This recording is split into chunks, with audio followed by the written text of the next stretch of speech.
Bonjour à tous. Récemment, des nouveautés sur l'actu des parcs ont été annoncées.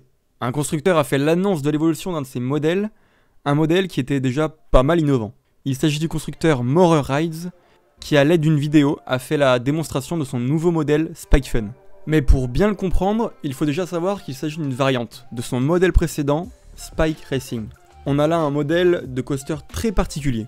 Déjà le rail est motorisé, la propulsion se fait tout le long du parcours, comme sur un Powerhead coaster. En revanche, la vitesse peut être contrôlée par les passagers du train, qui se trouvent par deux en forme et en assise moto, c'est comme ça que je les appelle.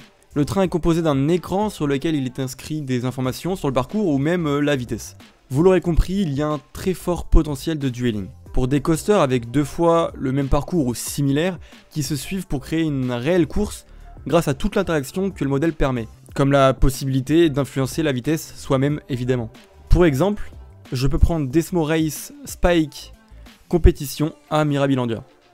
Un dueling qui peut monter jusqu'à 80 km/h, en revanche les avis sur ce dernier sont mitigés. Des pannes trop fréquentes, des vibrations, en plus d'avoir un faible débit catastrophique. Celui-ci est thématisé sur les motos Ducati. Mais évidemment Morer ont fait d'autres démonstrations sur leur site, avec des possibilités en modifiant les trains pour se raccorder au thème que le parc aurait choisi. Comme par exemple F1, jet ski ou même avec des quads. Enfin bref, je vais pouvoir passer au modèle qui nous intéresse, celui qui vient d'être présenté, Spike Fun.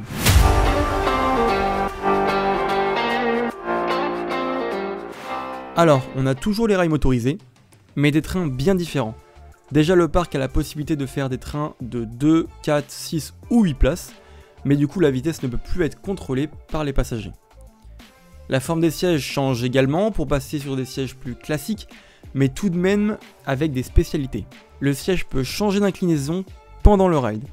Pour passer d'une inclinaison de 25 degrés vers l'arrière, donc la pose basique, à 45 degrés vers l'arrière, et ils vendent ça pour faire des sensations de saut lors des airtime par exemple.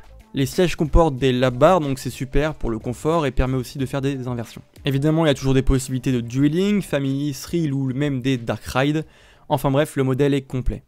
Pour mieux se rendre compte et puis proposer des prix à moindre coût, le parc a conceptionné des modèles de série. Il s'agit de layout déjà tout fait pour les parcs.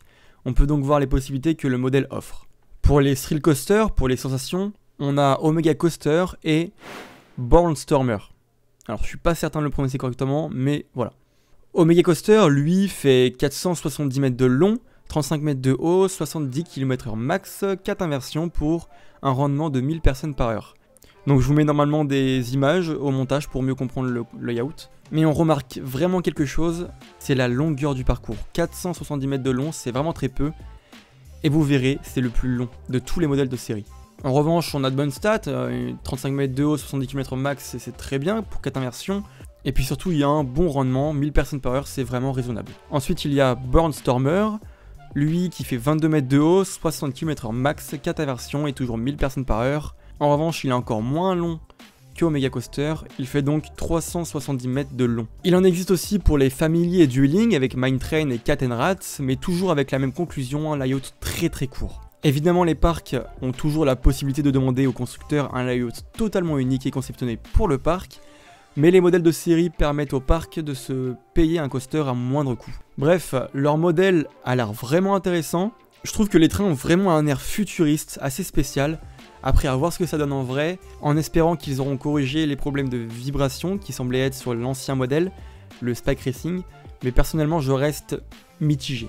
Enfin bref, je pense qu'on a tout vu, je t'invite à t'abonner, mettre un like si la vidéo t'a plu, et surtout à donner ton avis en commentaire. Moi je te dis à la prochaine, salut.